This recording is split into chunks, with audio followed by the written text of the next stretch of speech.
but it looks as though she's a narcissist, like an actual diagnosed narcissist.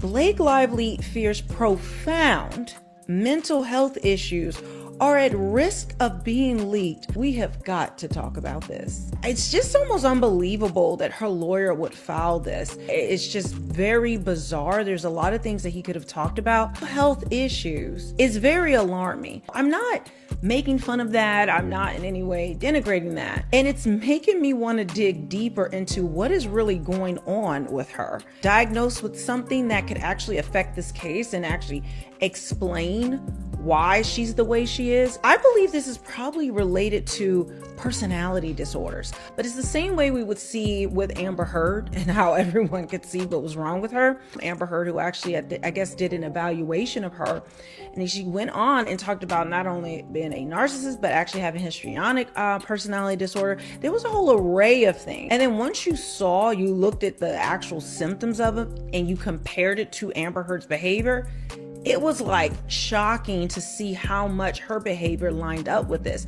And now let me just say this. Having a mental health disorder does not excuse you in any way from what you're doing. That Ryan Reynolds is not only a narcissist, but I believe he is a psychopath. Now, a psychopath, a sociopath, those aren't, but it's all falls under antisocial personality disorder, as the common person may know it as, is being a psychopath or a sociopath. Again, you can clearly see, in my opinion, the narcissism at bare minimum that's going on with her.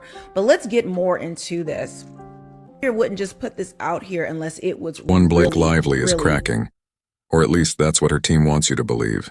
The woman who built her brand on effortless charm and unshakable poise is now being recast as fragile, vulnerable, locked in a battle with profound mental health struggles. The timing? Convenient. Just as her public image teeters on the edge of collapse. Coincidence, or a calculated move to redirect the narrative. Because make no mistake, and this isn't just a story about one woman's emotional unraveling. It's a $400 million power struggle playing out in real time, with reputations, careers, and control of the narrative hanging in the balance. It really does seem like it was just a big mess. Or like she wants to be in that position.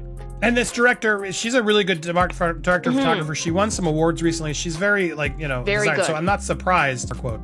You feel a lot more alive as an actor when you have a director who's also filming moments and capturing that. Just in the context of everything that we've heard through this vacuum of authorship, I thought that was very interesting. She explains kind of how this movie came to be, and again, definitely there is Blake authorship here as well. Beyond authorship, obsession, stalking. Yeah. I mean, my gosh. Stalking Reed Morano, our director.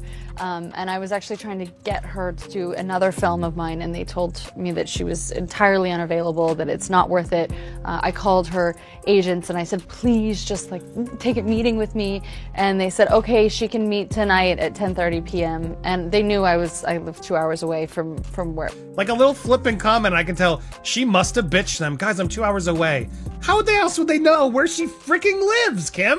Outside of her. They must have been so annoyed. They're like, oh, I tried to get rid of this girl. I was at 10:30 at night one night, and I begged her to do my movie, and she was she was meant to do another movie instead, and we instead spent the entire night talking about this script that she was obsessed with called The Rhythm Section. She wasn't hired as the director. I had never even heard of it, and we both left the meeting wanting to make The Rhythm Section instead, but the problem was we weren't hired. Barbara Broccoli had no idea who either one of us were. So that's very telling. Did you know? Because I picked that up. She basically just snuck the movie from Reed, who's in there, and was like, I'll get you the meeting with Barbara so you can maybe get it, but I'm going to be in it. Was that a tell there, Kim? She fell for it. She fell for it, guys. I feel like how it came to be.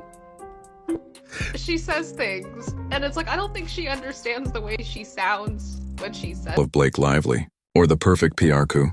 The same Blake Lively who has dominated red carpets, magazine covers, and fashion columns for over a decade is now at the center of one of the messiest legal battles Hollywood has seen in years. But here's the question, tearing the industry apart. Is Blake truly the victim? A woman pushed to the brink by a toxic set in industry politics? Or the mastermind behind a perfectly timed mental health pivot designed to shield her from public scrutiny? It's a debate that's fractured Hollywood. Some stars are rallying behind Blake, pointing to the entertainment industry's long, shameful history of dismissing women's creative voices. Others are side-eyeing the timing of her mental health revelation, questioning whether this is just another strategic PR move in a high-stakes game of reputation management.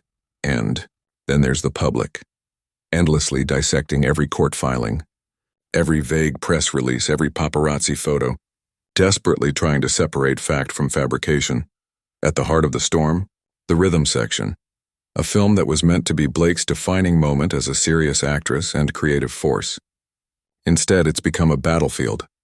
Two stories, one war. Blake's lawsuit against director Justin Baldoni reads like a nightmare.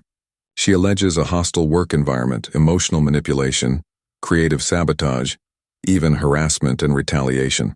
According to her, a simple disagreement over creative control spiraled into a full-blown campaign of gaslighting and undermining, eventually leaving her no choice but to go legal. But Baldoni tells a starkly different story. In a $400 million countersuit, he accuses Blake and her husband, Ryan Reynolds, of orchestrating a smear campaign designed to destroy him, sink the film, and control the narrative. He claims they used their star power and influence to blacklist him in the industry and recast themselves as victims. So which version is true? Did Baldoni create a toxic set that broke Blake Lively? Or did Blake, sensing a PR disaster, weaponize a mental health narrative to avoid accountability? The truth may never be clear, because in Hollywood, perception is reality. And that's where the real war is being fought, not just in courtrooms, but in headlines, social media feeds, and behind closed doors at talent agencies and studios. The mental health pivots, the legal battle drags on. Blake's team has leaned hard into a new storyline. She's not manipulative, and she's in crisis. Years of stress, creative battles, and industry pressure have taken a devastating toll on her mental health. It's a narrative shift that's worked before. Sympathy can mute scandal. Vulnerability can reset a story. And no one wants to be seen attacking a woman already struggling. But the timing? Suspicious. For months, negative headlines dominated coverage. Leaked texts, reports of behind-the-scenes tantrums, claims she sabotaged Baldoni's career. The court of public opinion was turning. Then, almost overnight, the narrative pivoted. Blake isn't ruthless, and she's fragile. Critics call it a textbook PR maneuver. Supporters say it's the first time she's being honest. Both sides agree on one thing: it changed everything. Enter the CIA, but perhaps the most eyebrow-raising detail of all?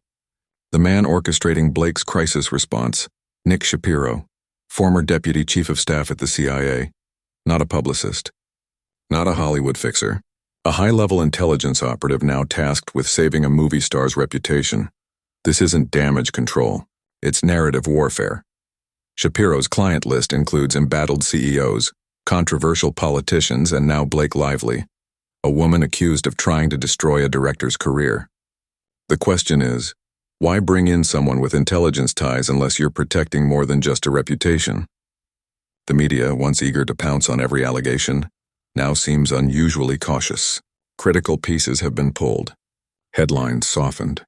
Journalists say off-record pressure is mounting. The shift is subtle but unmistakable, and it's working.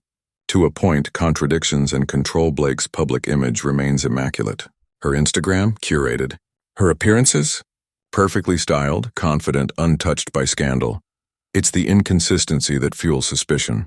How can someone allegedly in emotional freefall be so polished, so present? Critics argue her breakdown is performative, a PR tactic cloaked in vulnerability. Her defenders say that's the problem with Hollywood. Women aren't allowed to struggle and succeed.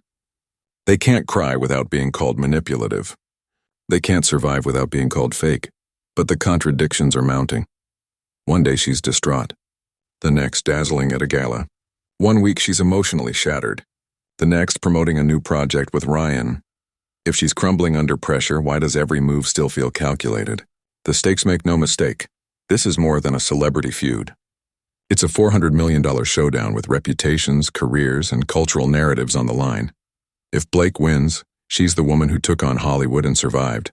If Baldoni wins, she's exposed as a manipulator, and Ryan Reynolds might go down with her. Either way, the fallout will be seismic, because this isn't just about Blake Lively. It's about power, control, and the media machine that builds and breaks stars in real time. One thing is certain: the war isn't over. And when the truth finally catches up, if it ever does, we'll find out whether Blake is still standing. Blake is still standing.